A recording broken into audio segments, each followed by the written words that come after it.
шинэ үндсэн хуулийн альва хэлбэр яригдсан тохиолдолд өнөөгийн үндсэн хуулийн дээр маш тодорхой заасан. Ард нийтийн санал асуулгыг явуулсны үндсэн дээр ард түмэн дэмжиж байгаа тохиолдолд шинэ үндсэн хууль явах боломжтой. Тэгээгүй тохиолдолд ямар нэгэн нам аль нэг засгийн газар эсвэл нэг намдаа хуваалсан байгаа парламент дангаараа батлаад явчихна гэсэн ойлголт байж болохгүй. Төрийн байгуулалтын байнгын хороонд дээр яригдсан талаар товч мэдээлэл авсан. Зүгээр төрийн байгуулалтын байнгын хороо за тэр зөвлөлийн бүрэлдэхүүн сонгогдсон хүмүүсийн санал болвол удаа болсон иргэдийн чуулган тийм ээ ордонд одоо 2 удаа болсон зөвлөлдөр гарч байгаа саналуудыг үндэслэл бүх иргэдээс гарч байгаа саналыг бүх төвшөнд нь оруулж иж энэ цаашаага одоо юу гэдгиймтэй тийм нэг хоёр танхимтай парламенттай болох хэрэгтэй гэж үзэж байгаа нэг хэсгийг саналыг оруулах хэрэгтэй. Нэмэлт өөрчлөлтийг хийн гэж үзэж байгаа нэг хэсгийн саналыг оруулах хэрэгтэй. Эсбөгөөс үндсэн хуулийг огт өөрчлөх шаардлагагүй.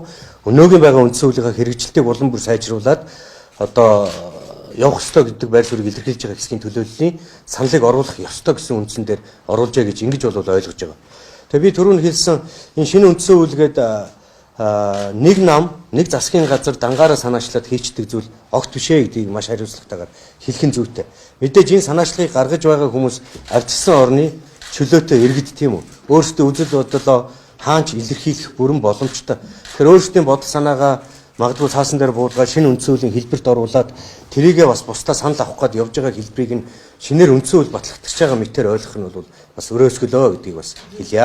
Ямар нэгэн байдлаар шинэ үндсэн хууль бичих захиалгыг одоо эрх хэрэгчдийн зүгээс ерөөсөө өгөөгүй. Засгийн газрын зүгээс ч өгөөгүй. Харин би түрүүн хэлсэн Монгол улсын ерөнхий сайдын захирамжаар энэ улс төрийн намуудыг оролцуулсан үндсэн хууль судлаачдыг оролцуулсан ажлын хэсгийг байгуулж өгөөч.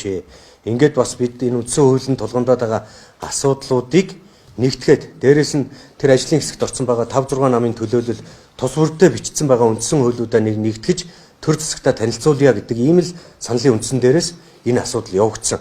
Түүнээс би дахиад хэлье. Нэг нам нэг засгийн газар захиалаад дангаараа батлаад явцдаг шинэ үндсэн хууль гэж огтоос байж болохгүй гэдгийг бол хариуцлагатай хэлж байна.